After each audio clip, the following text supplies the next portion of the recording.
All right, thank you everybody for joining us and welcome to today's workshop on Research for All, making disability for making research inclusive of people with disabilities. I'm Whitney from the RDI Network. I'm the Communications Coordinator and MC for today.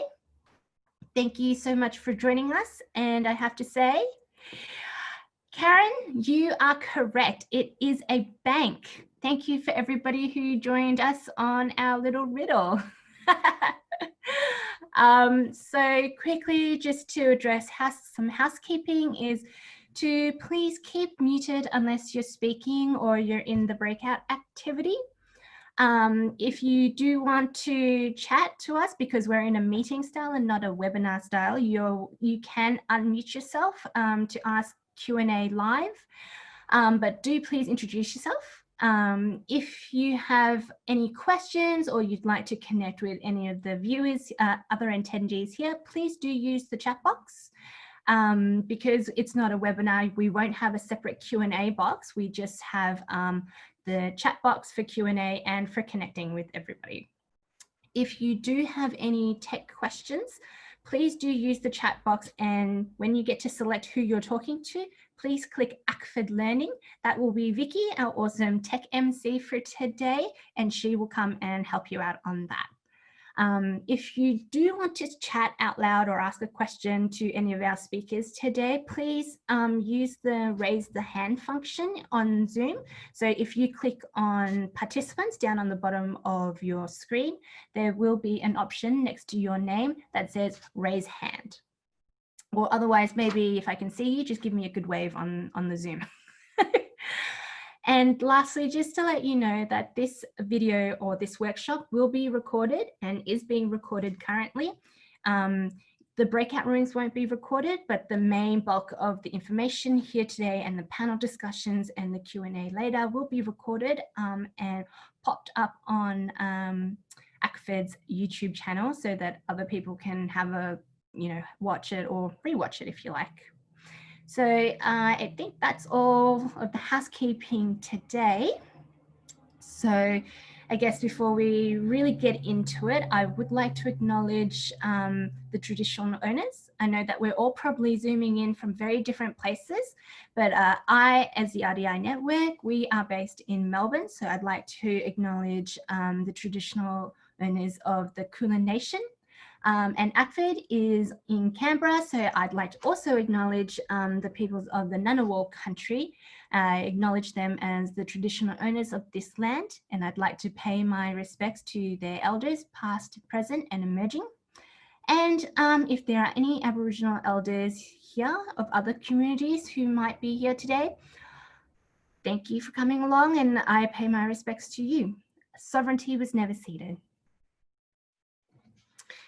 So to jump in about the RDI Network, we are a network of development practitioners, researchers, and evaluators. We support, or our mission really is, the support of evidence-based international development. So we believe that with the use of evidence and through collaboration, we can and we will be able to have effective and equitable development practices. And it has just occurred to me that I have forgotten to describe myself and the slides today.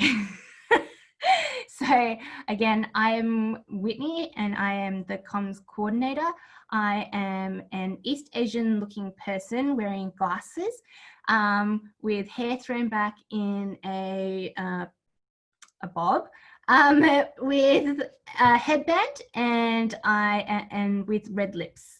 And this particular slide is about the RDI Network and has several different icons of a little world, a brain, and people connecting. And the people connecting icon is indicates that the RDI Network is open to all individuals with an interest in international development, including researchers, practitioners, students, consultants, and if you're in the private sector. It's free to join. We have a monthly newsletter, and we produce lots of different resources and guidance on different aspects of development research. So please, if you are feeling like that is something that's going to help you out, please join us at www.rdinetwork.org.au. Here we have a slide that says, as a title, about research for all. There are 3 icons. The first icon is a teal handshake, 2 hands in a handshake, and it says that this guidance, Research for All, making research inclusive of people with disabilities, is a guidance that was developed in partnership with the RDI Network, Nossal Institute for Global Health, CBM Australia, and the Pacific Disability Forum.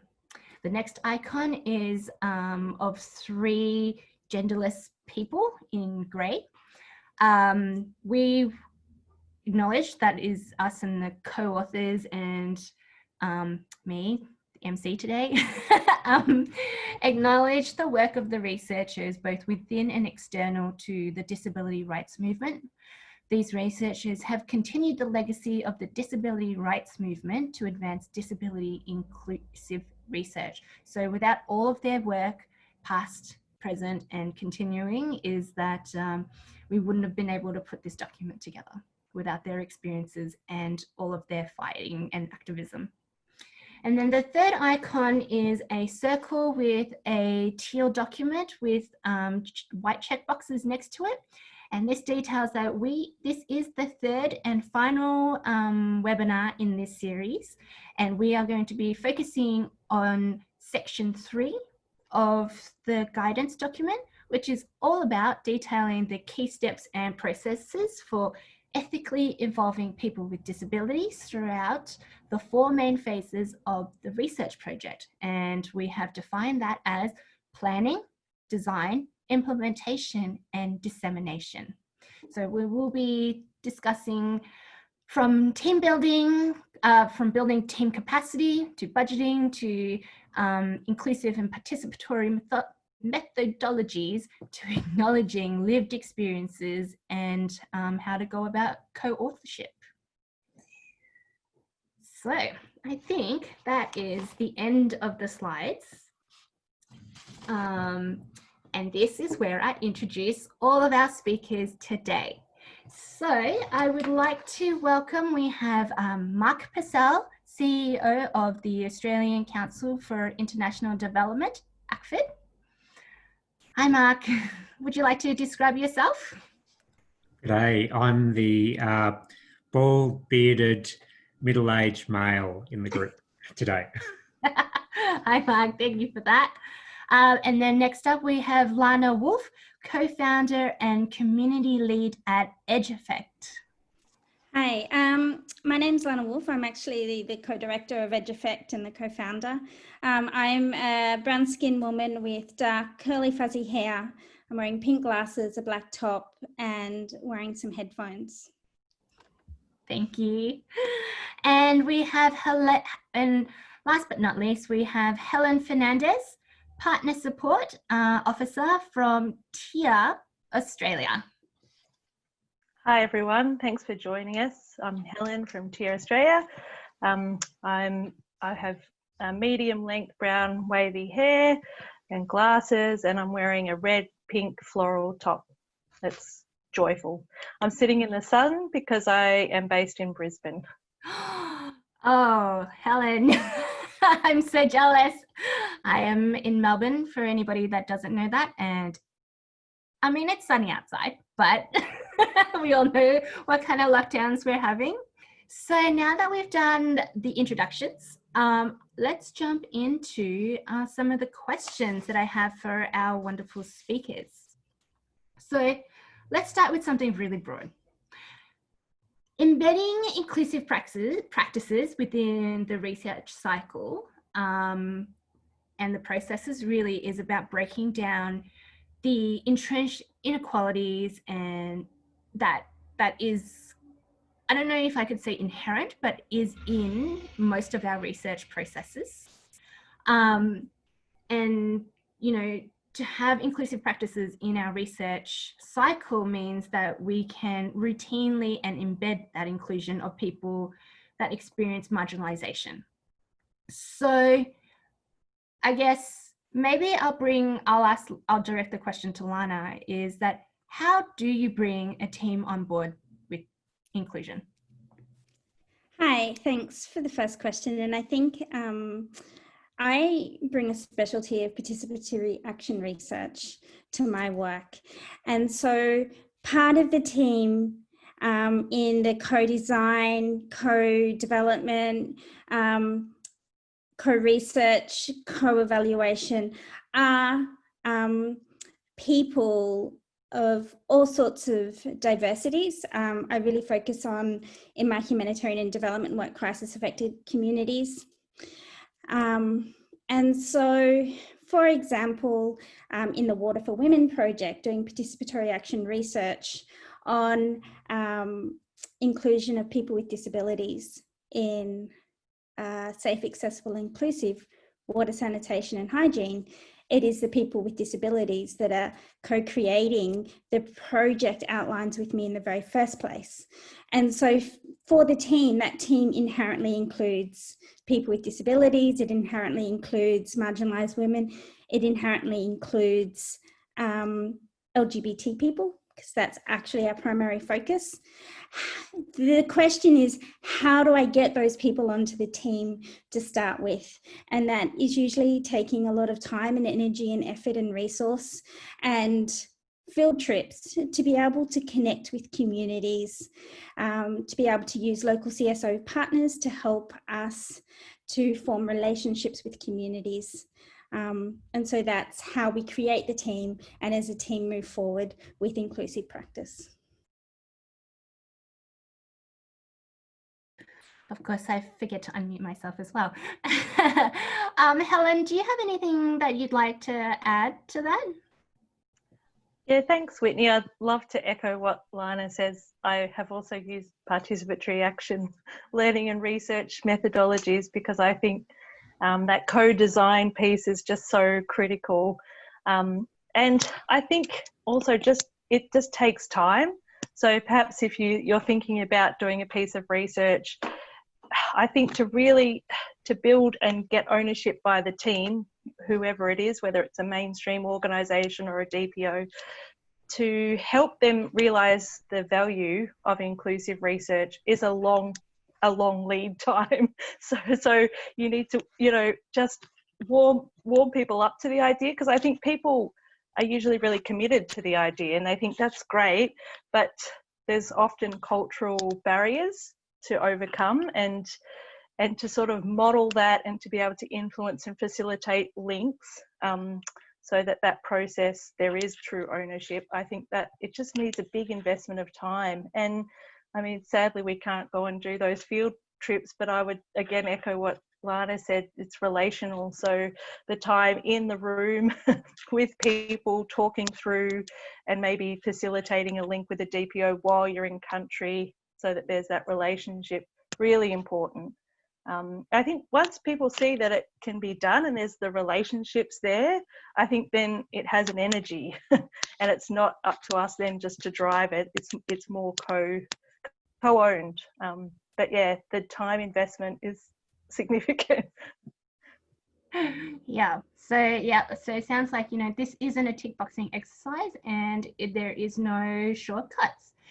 But I guess that's a really good, segue into what I'd like to ask Mark, is that, look, I think, some of us might be early career researchers and we're kind of starting from the bottom, and we would like to make our research inclusive, but I guess it's really important to have support and I guess from leadership around disability inclusion. And so I guess, Mark, I would really like to ask you is, how can leadership spearhead inclusion and embed that not just in the organization on paper, but to really filter that down, right down to everyday levels of action?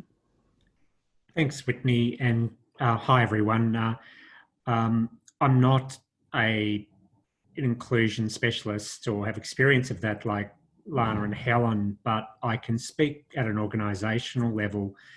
And I think I'd sort of preface what I'd say about my own organisation, which I'll give as an example first, by just saying that I think first you need an active imagination when you go into this space. And by that I mean, if we imagine what it's like at the moment for people, if you can imagine in Beirut at the moment where there are hundreds of thousands of people displaced, many of them will be people living with disabilities, possibly, you know, in a ratio of 1 to 10. They may have been born with a disability. They may indeed have acquired disabilities through the recent bomb blast. But if you overlay that with the situation of COVID-19 and think about how homeless people are now homeless and they have to socially distance, there's a shortage of food or water supply, you can quickly see the complexities in a disaster situation, for example, of needing to identify groups that have particular needs and particular rights, even though the whole population may be affected. For that, as an organisation, ACFID comes from a rights-based approach, meaning that humans have inalienable rights, people living with disabilities have rights, and they may be intersected with other rights around gender, around indigeneity, for example, as well, or age. And then there are duty bearers. So these, in the first instance, are the states that need to uphold and respect the rights of human beings. But also, I would argue, NGOs and researchers, universities, also are duty bearers in this context that need to understand the rights of people, to understand the nuances around particular rights of the disabled and other intersectionality. And then there's lots of principles and lots of guidance about how to approach this as organisations. And in a sense, this publication, Research for All, embodies a lot of the wisdom that's been developed over the last few decades about good practice based on, you know, experience and lots of consultation with people living with disabilities about how to be inclusive in your approach, so that you're upholding the rights. So it's not you're proactively upholding the rights of people living with disabilities. If Vicky, you could show the slide. ACFID is a regulator for our sector for 120 Australian non-government organisations working internationally. So we've developed over the last 2 decades a code of conduct which looks at the whole of the charity's performance and accountabilities in working with people in countries overseas, making interventions into other people's jurisdictions and cultures and societies. And we've got in our code standards around empowerment of people with disabilities and disability inclusive development as a requirement for our members to develop their approaches towards how they do this. And there's a lot of principles and quality assurance indicators that member organisations of ACFID have to uphold and to practice, but we set the standards through consultation with members who are consulting with organisations that are made up of people living with disabilities. So we're informed by their experience, and then we're sharing the good practice within our membership of how to do this more effectively and how to do this better. And then we through regular reviews or focuses, in which case in this particular area we have a focus on inclusive development over the next 3 years, we actually drill down and see how our members are meeting these standards and principles. In doing so, we're also recognising working with the government, and DFAT as a major funder for many Australian development organisations has its own requirements also, and that's been a sort of a hallmark of the Australian aid program now for over a decade around their inclusive development approach, which has come out of advocacy from the Australian NGO sector. but we work in tandem, and ultimately I think it comes back to if you want good development, and research would be in our sector a sub stream of that. You're looking to principles of doing no harm, of actively encouraging participation to get better understanding and outcomes, and you're taking a strengths-based approach. So you're looking at people living with disabilities as having inherent rights, but also inherent strengths, and that in any engagement you're wanting to actually bolster those strengths, or certainly not to do any harm. Thanks, Whitney. No worries, thank you. And I think to pick back up that thread, Mark, that you said, you know, for example, people in Beirut, you know, also have that overlay of COVID and now the explosion and you know, a disability, whether that's born with or with now acquired, and how complex that is. And I think, and I'll direct this either to Lana or Helen, is that it is complex. And this is why planning from the beginning is so important, and not just planning in the beginning as, oh, we've done a brainstorm of inclusion, but actually in the 4 different phases of research, that's planning, phase 1. Phase 2 is the design of your research in the whole of thing. Phase 3, which is the implementation, and then phase 4, the dissemination of that information and who it goes back to needs to be inclusive each step of the way. And I guess I would like to ask, you know, is there a particular phase that needs more work in around planning for inclusion?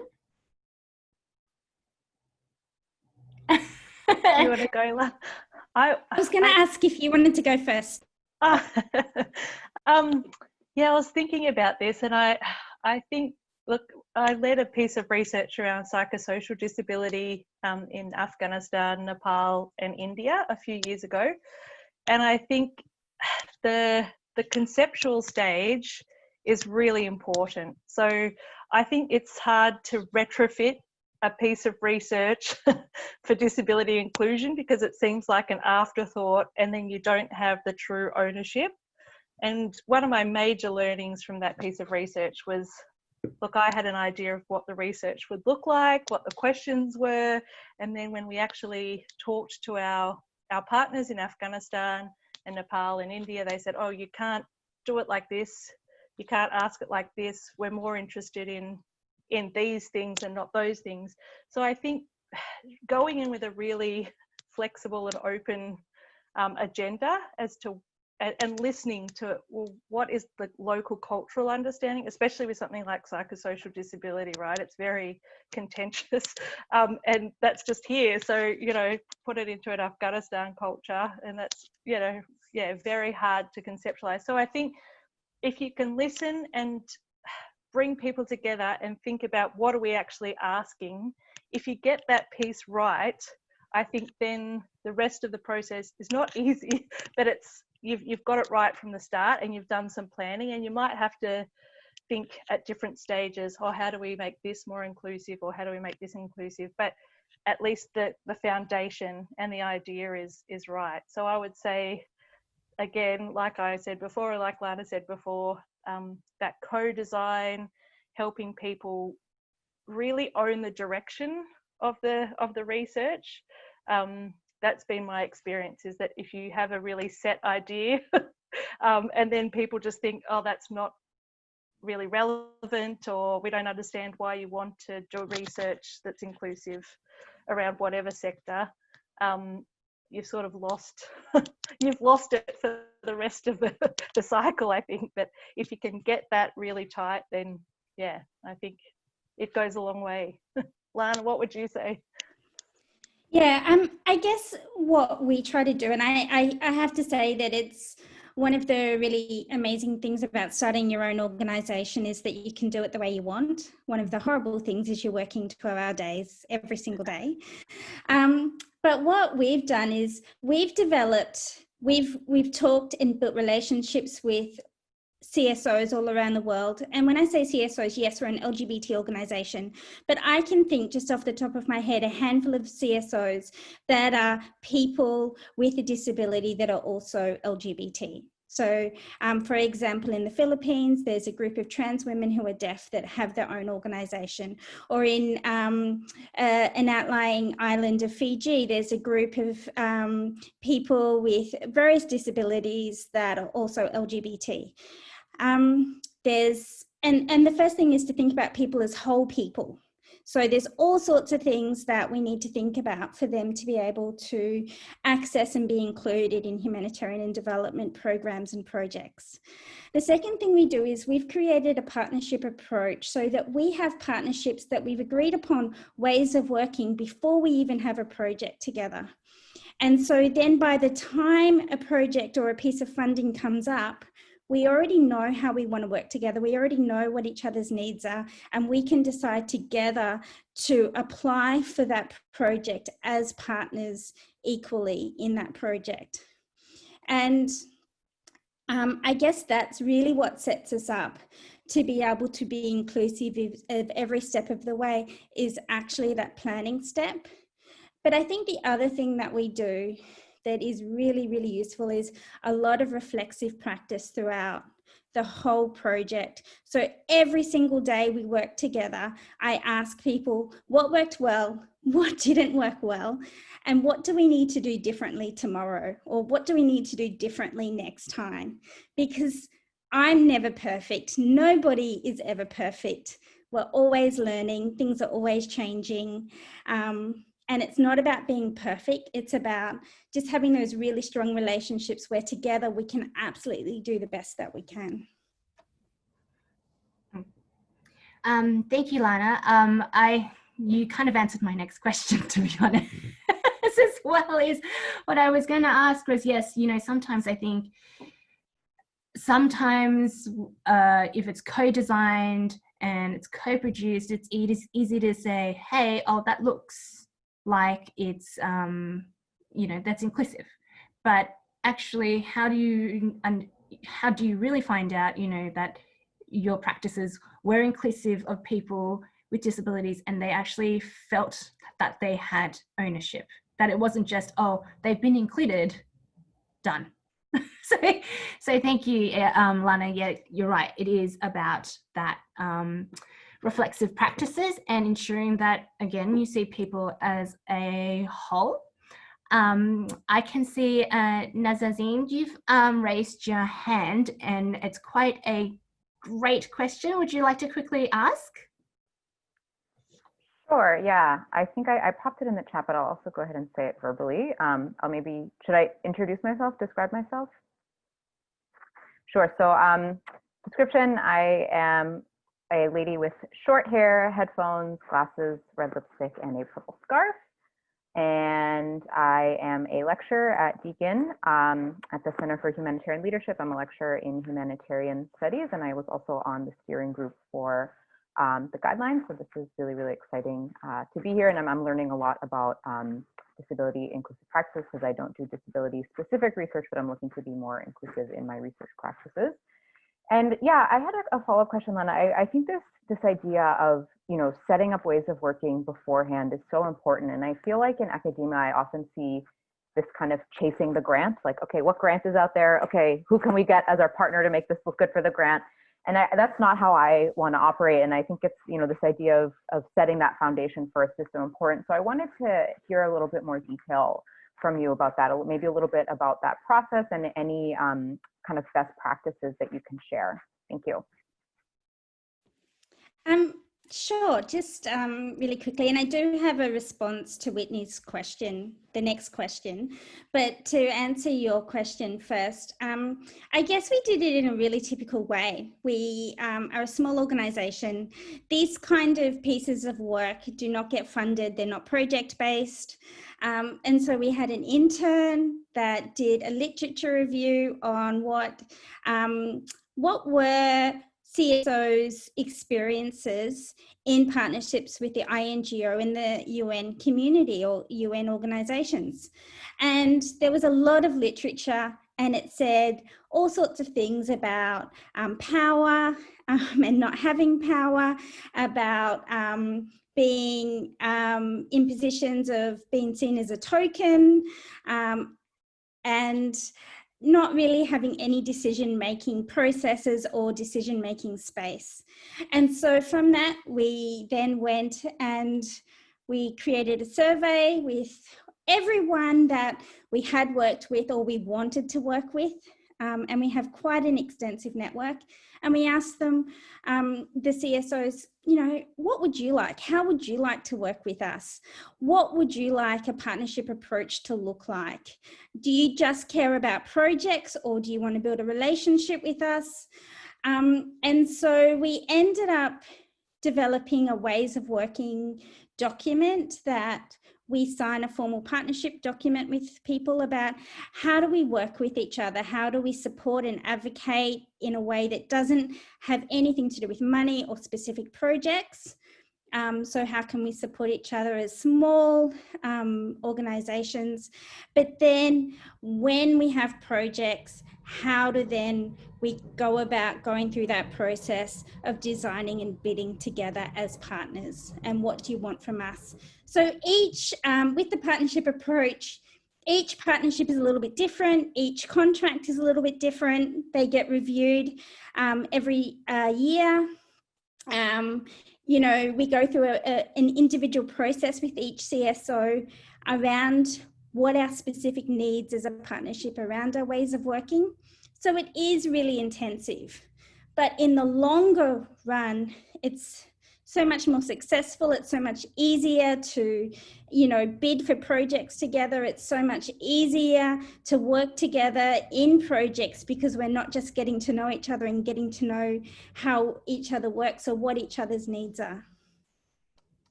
That's awesome. Thank you.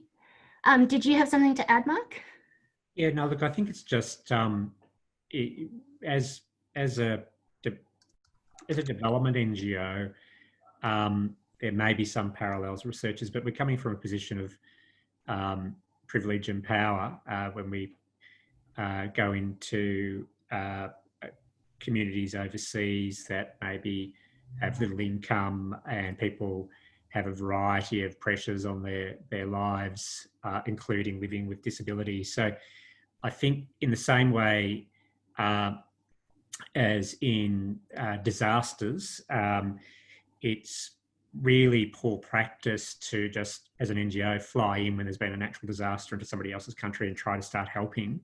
What good practice requires is, to what Lana has said, is having pre-existing relationships. So it's taking the time to invest in those relationships and understand the context and what people's priorities and needs are in that context, and then seeing where you can slip in. Because the reality is, you know, people in other countries aren't sitting around waiting for NGO projects in their lives. They're trying to, you know, make their own livelihoods, and it'd be the same for research, really. So if you don't have those relationships, it may be trying to partner with researchers in that country that may have the relationships themselves, or can be some sort of a guide to that, developing those relationships. Helen?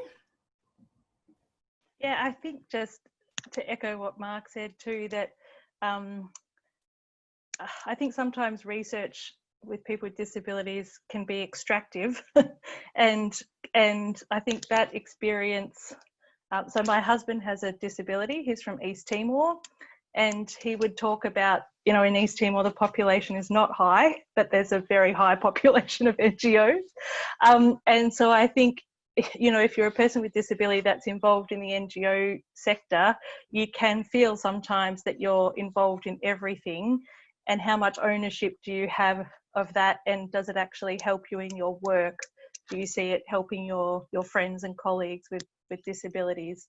And I think adding to that a sort of a cultural lens. So he has friends that said, you know, different NGOs came in and did research on the prevalence of disability, and his friends said, oh, they're all waiting for, they all think that those people have run off with the government pension. So that they did prevalence studies and then went to the Timorese government and said, oh, we know that there's 100 people with disabilities in that province, so give us their pension. And so there's research questions, although we don't understand the cultural setting that they're being put into, can be harmful without us even understanding that they're harmful.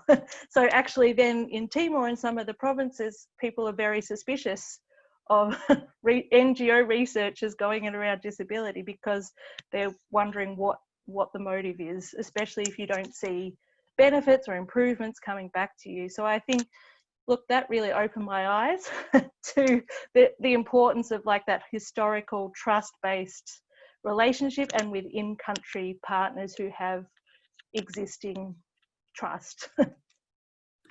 Yeah, that's really interesting. And I think to me that goes back to communication as well, is that, you know, you need to be planning for accessible communications with your research findings and evidence. Like, where does that information go? Does it just go to a journal?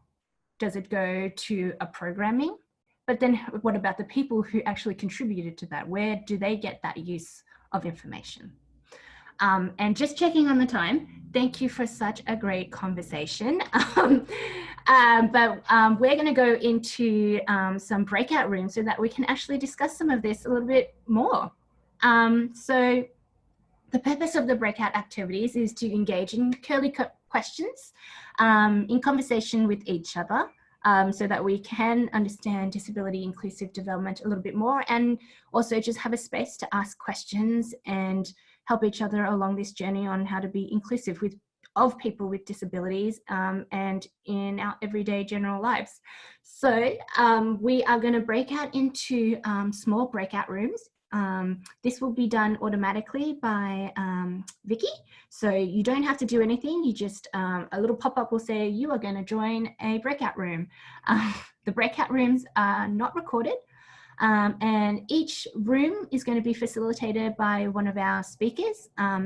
We had planned to have 4 different breakout rooms, but I think we will be actually just splitting off into 3.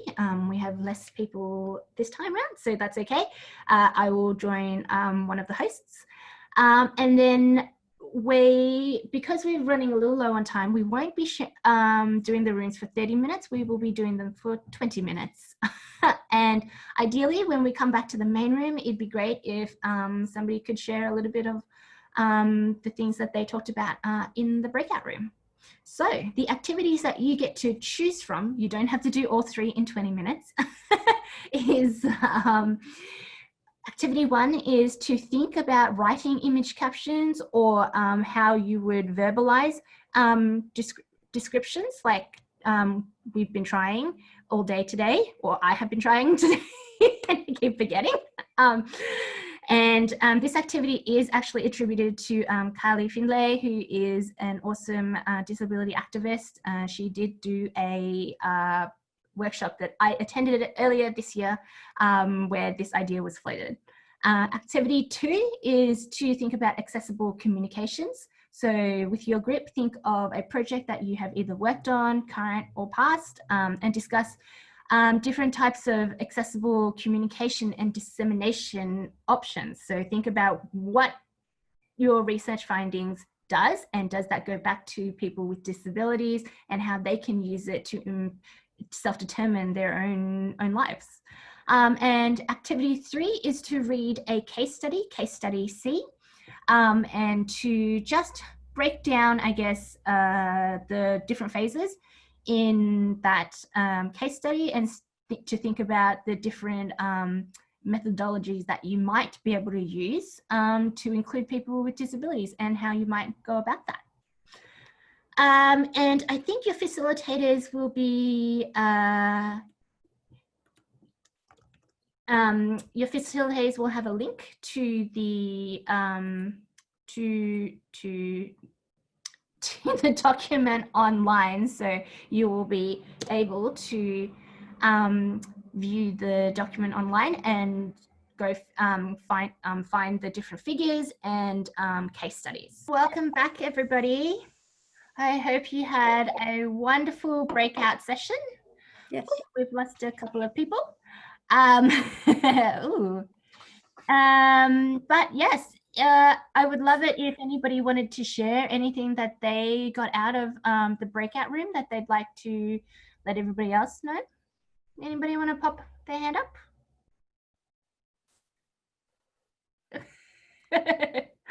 France?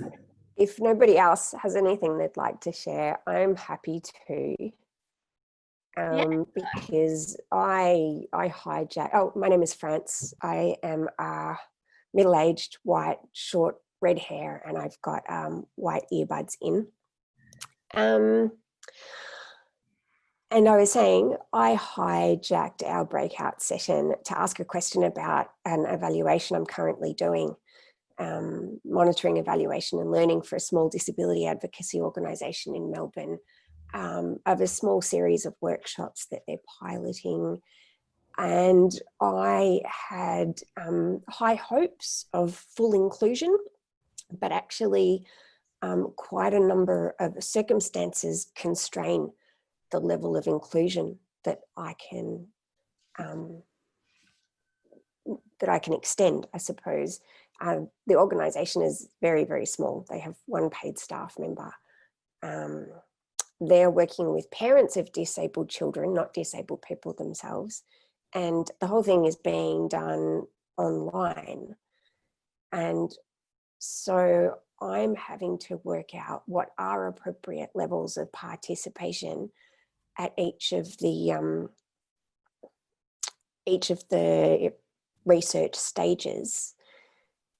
And that was the question that I put to the people that I was speaking with.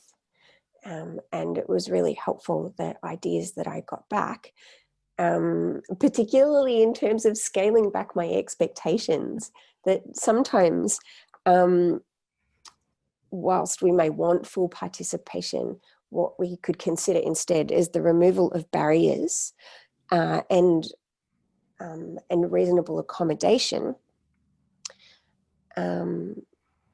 and looking for other opportunities to assist people to participate more fully. So that was really helpful advice for me in my situation in the research that I'm actually doing at the moment. So my gratitude and thanks. Oh, that's awesome. Did anyone else like to share anything? Oh, yep, Jen? Well, lots of little things. We've done a project with the Disabled Persons Association of Binh Phuc Province in Vietnam, and that's a semi-government organisation rather than a genuine DPO. And we're trying to organise an evaluation, and they don't have quite the same understanding that we have.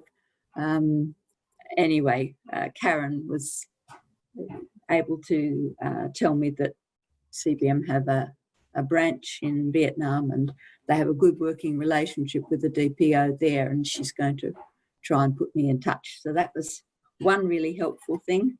Another helpful thing was finding out that the accessibility functions on SurveyMonkey only work in English. So if you're going to do surveys in other languages, don't try. Oh, I didn't know that. Thank you. I guess we can go to our Q&A session now. I guess, have there been any other questions that people would like to ask? Because we have such a small group, welcome to just, you know, unmute yourself and ask a question to somebody specific, or otherwise type away in the chat room, and Mark will moderate the questions today. I'm going to kick off with a question to the group. Good one, thank you. But it's reflecting on what just heard in those two responses. but it seems to me there's something about the criticality of having time to invest in relationships with relevant organisations or associations of people living with disabilities, to be able to engage in, before you can engage in any sort of research or participatory processes around research. And I guess, not knowing everyone who's in the workshop, but I guess my question is that a sort of an essential precursor these days, particularly when we're looking into communities internationally, in other cultures, or indeed perhaps even in remote Indigenous communities in Australia? It's taking time to invest in those relationships.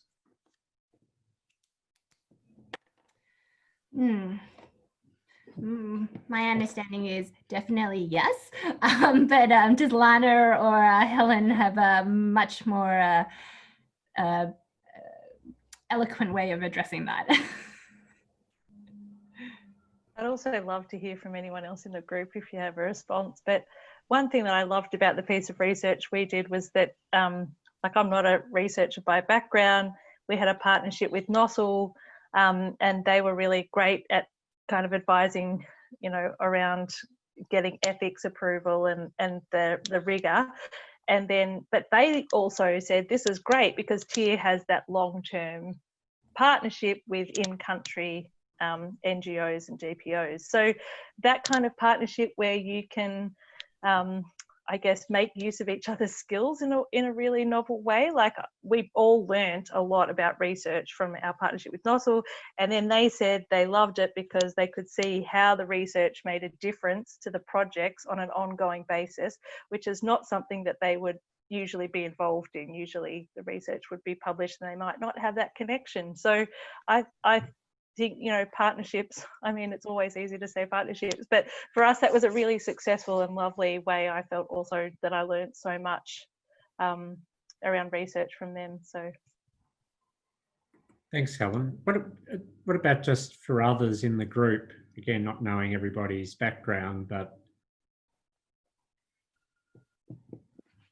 yeah, France. I had, I guess, the opposite problem in a way. I've got the time, I've got the resources, I've got the will, I've got the buy-in from the DPO that I'm partnering with, but full participation, I guess the evaluation doesn't really call for full participation, and the constraints that I'm operating under mean that it's not possible in some ways either. So yeah, I found myself in the opposite situation. Like, all the conditions are there for it, but it's not appropriate for this evaluation.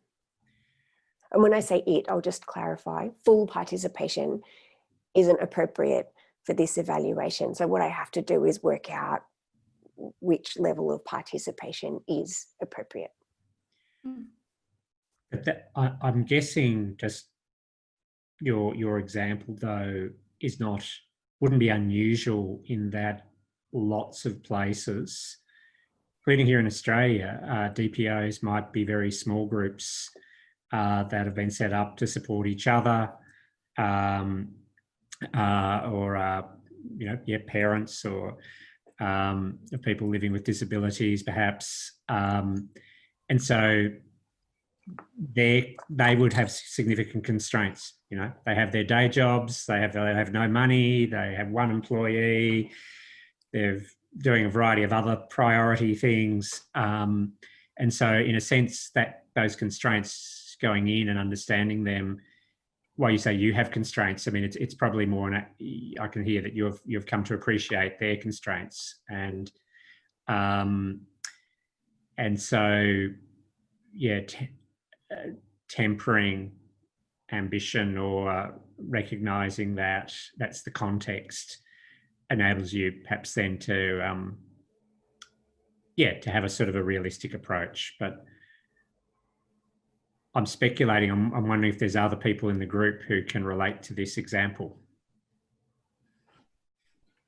I can just really quickly jump in and say that although my particular research, I tend to use participatory action research, within the organisation we don't. And so we have examples of just working with local CSOs, and the participation is with them. And particularly in the time of COVID, them doing the research that looks a little bit more traditional, or, you know, having an advisory group made up of people of affected communities, and doing more traditional research, but being guided by them around local practice or local sensibilities. I think that it does relate to time, money, budget, support, all sorts of things. But and there's lots of levels, but just being really clear where you're at and what level you're at and what you're able to do.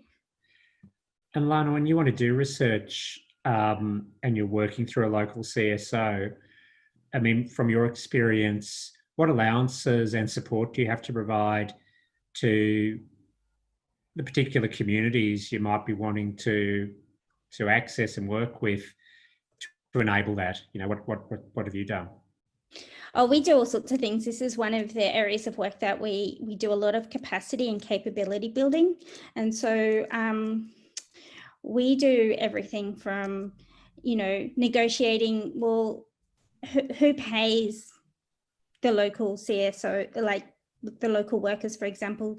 Is that better help with us because we have the capacity within our organisation to do it, or would you like to do it, and how can we support your ability to do that? You know, helping with, you know, am I designing the research methodologies or are we doing it together? So it, again, through that partnership approach that we take, that's always there. And so that's where these questions come up around what are your needs and how can we support you? And if I could ask Lana and Helen, I mean, for some in this workshop, they're interested in this space, but they are just at the very beginning. They haven't really done research before with people living with disabilities.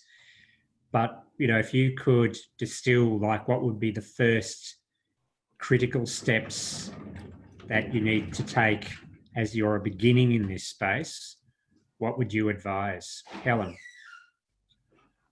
Yeah, I think that's a really good question, Mark. I think, look, when people started in inclusion, I think it's really tempting to single out people with disabilities and say, like almost overemphasize their presence in a room, or, you know, but it's and it comes from a good place, but it's actually not that great, and it can be extractive. So I would say, you know, I think just you have to start with having, we've talked about it a lot, but having some kind of connection and relationship to a DPO or some people with disabilities who can almost be your cultural translator, or also just help give you some insights into how you might communicate, especially if it's cross culture. I think it's really important to say, here's someone with disability who can give me insights into family expectations, you know, budget constraints, all those things, and a practical kind of guide. So I would say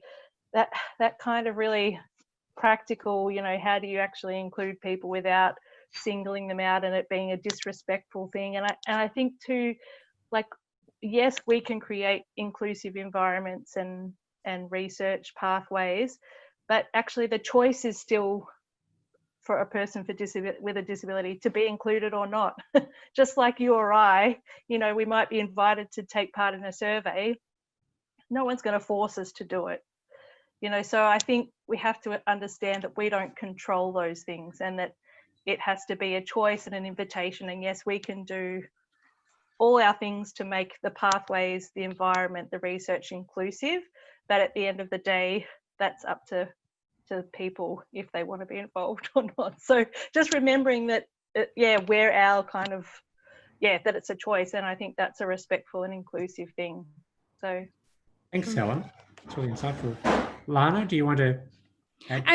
Again, just really get to know your DPOs or your CSOs and find out why they want to do it. Because I think one of the issues around working relationships is you actually have different values, or you're coming to this from a different place.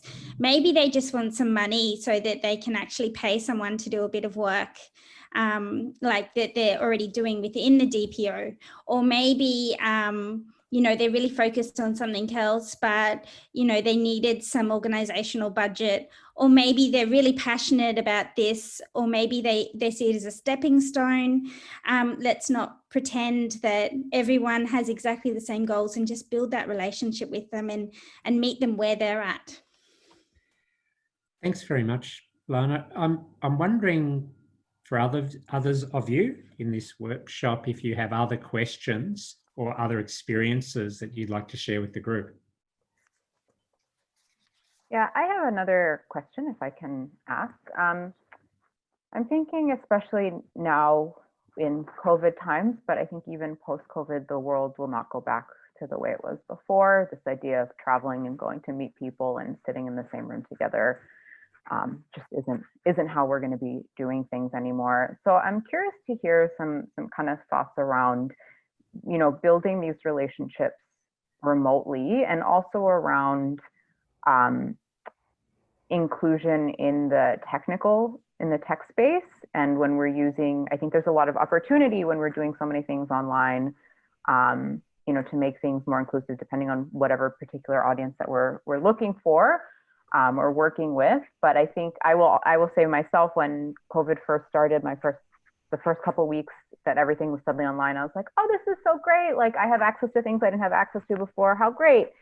And then it really made me realize, well, you know, but I have stable internet access. I have, you know, things aren't really available to the world. There's still a lot of people missing out. So I think I'm just kind of reflecting on, you know, moving these best practices forward in the world that we're in. And I'm curious to hear if people have any thoughts on that. Thanks. That's a great question. Who has some experience of working at distance with DPOs or particular communities, people living with disabilities? I can just jump in and say that we're running a series of webinars at TIER on remote monitoring and evaluation. And I think one of the big things is that I think COVID and meeting online is actually, it'll be a huge challenge, because to hear the voices of people who are vulnerable, who experience disability or live with other reasons that they're vulnerable, is a huge challenge for every organisation that we're partnering with. And they're saying, well, we can't get there. The people who we want to hear from the most, they don't have phones.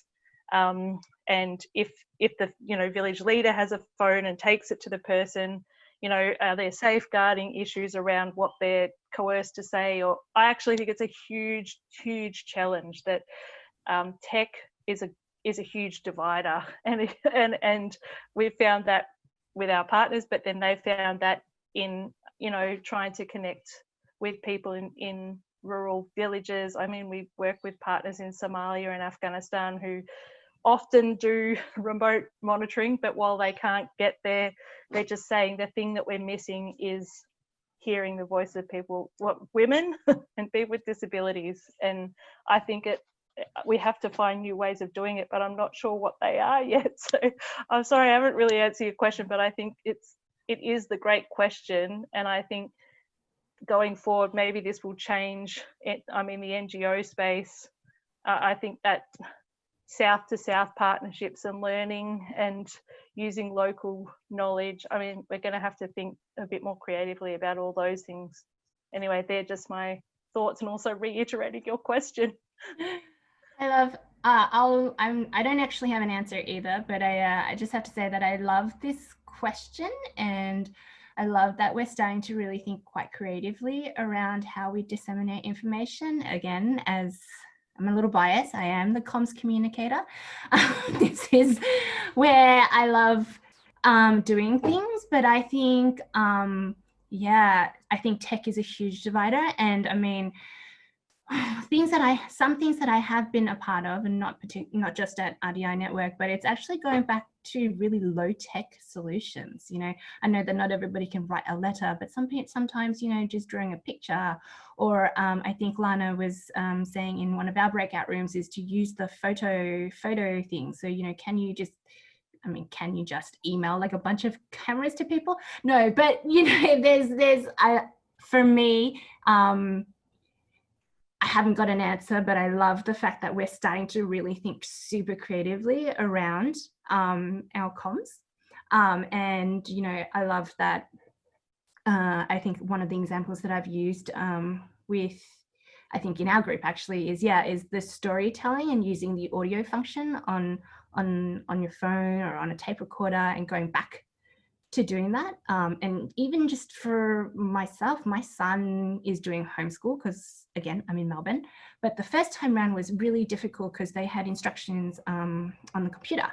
And this time round, all the teachers have just done the instructions in a little video because kids, I mean, my son's 9, he can read, but he's like, you know, the nuance of instructions is very difficult, but having a teacher explain on a video, easy, nothing fancy, just the instructions of a task, has made it this time around so much more streamlined that he can do it himself. Like, I mean, I have to supervise him, but you know, so yes, you know, I'm just saying that I love that we're doing this creatively. And if you want to brainstorm different ideas on how to creatively think about communications, whether or not we have a budget or not, I'm your person to spitball with. Sorry, that wasn't an answer. Just to round off too on that question, it's just made me reflect the challenge of COVID-19 that you've raised, and the problem that Helen has sort of identified of basically a lack of access.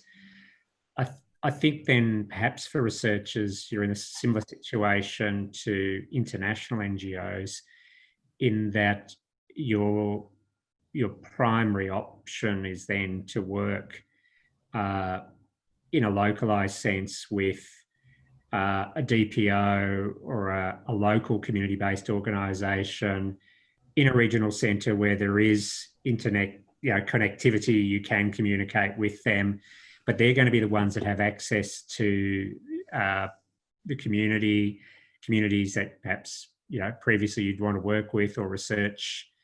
And so the relationship may shift to one of dialogue about sharing ideas and possibilities and building mutual understanding over time, but that may not be possible with the particular communities yourself, because it can't be because of the circumstances that everyone is in. So it comes back to how much time do you have to develop that working relationship and see if it can bring sort of mutual benefit, and maybe, you know, research goals and development of the methodologies and participation can be part of that over time. But it's that's a big commitment. So it might mean some sort of fundamental reconceiving of the approach at the outset if we can't. And I'm just speculating because I'm not a researcher, but it seems to me that's maybe a practical reality or consequence. And that's not a bad thing, you know.